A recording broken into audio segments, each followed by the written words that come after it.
Hello বন্ধুরা, আজকের থেকে হচ্ছে আমার নিরামিষ রান্নাঘরে রান্না করছি মডুলার কিচেনে। বন্ধুরা দেখুন, আজকে ফুলকপির ডালনা করব।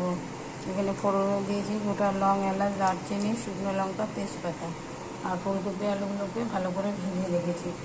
এখন হচ্ছে এর মধ্যে একটা মশলা দেবো, জিরা, আদা আর কাঁচা লঙ্কা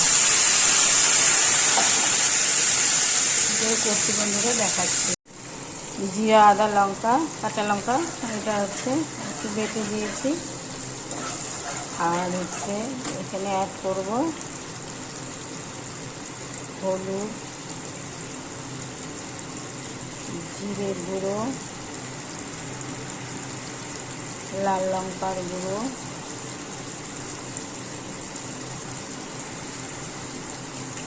এখন একটু অল্প গরম মশলা দেবো, পরে আবার দেবো।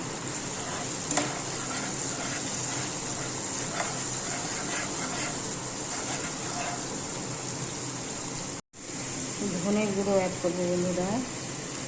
ধনের গুঁড়ো দেওয়া হয়ে গেল। এখন হচ্ছে আমি দেবো একটু চিনি।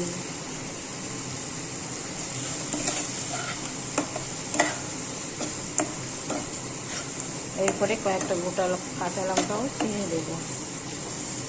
যে যেরকম ঝাল খায়, আমি একটু ঝাল হলে ভালো লাগবে।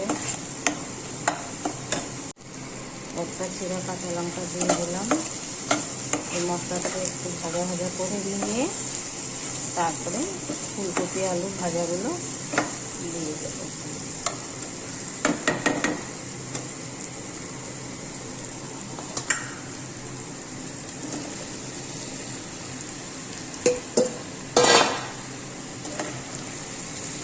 লবণ হলুদ ছাড়া ফুলকপি আলুগুলোকে ভাজা করলে ভাজাটা ভালো হয় বন্ধুরা। মানে হলুদ দিলে পরে কালারটা বোঝা যায় না, তাড়াতাড়ি গোল্ডেন হয়ে গেল।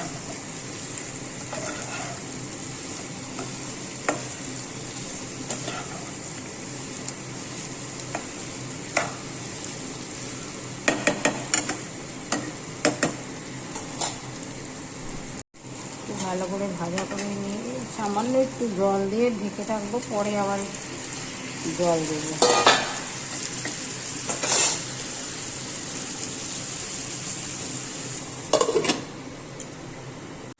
এই যে বন্ধুরা ভাজা ভাজা হয়ে এসছে। এখন অ্যাড করব লবণ। লবণটা আমি আগে দিইনি বন্ধুরা, কারণ হচ্ছে লবণ দিলে না গলে যায়, ভালো ভাজা করা যায় না।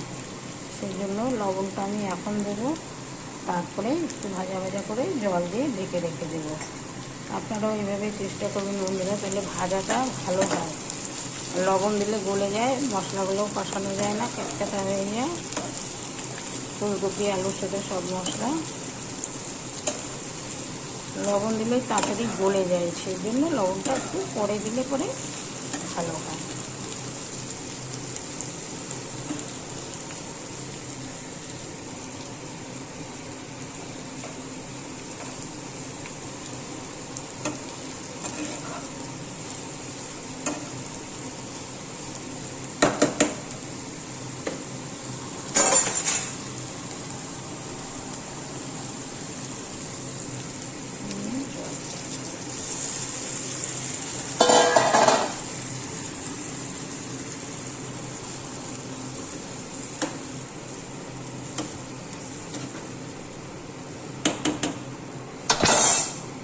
জল দিয়ে আঁচটাকে একটু কমিয়ে রাখতে হবে বন্ধুরা, তাহলে কি হবে, আস্তে আস্তে ভেতরে ভেতরে হবে।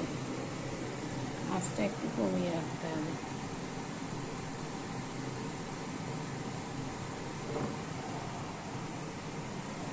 কমানো আছে। এই যে বন্ধুরা আমার ফুলকপি তরকারিটা হয়ে এসছে। এখন একটু উপর দিয়ে গরম মশলা ছড়িয়ে দেবো। আপনারা চাইলে ঘি দিতে পারেন।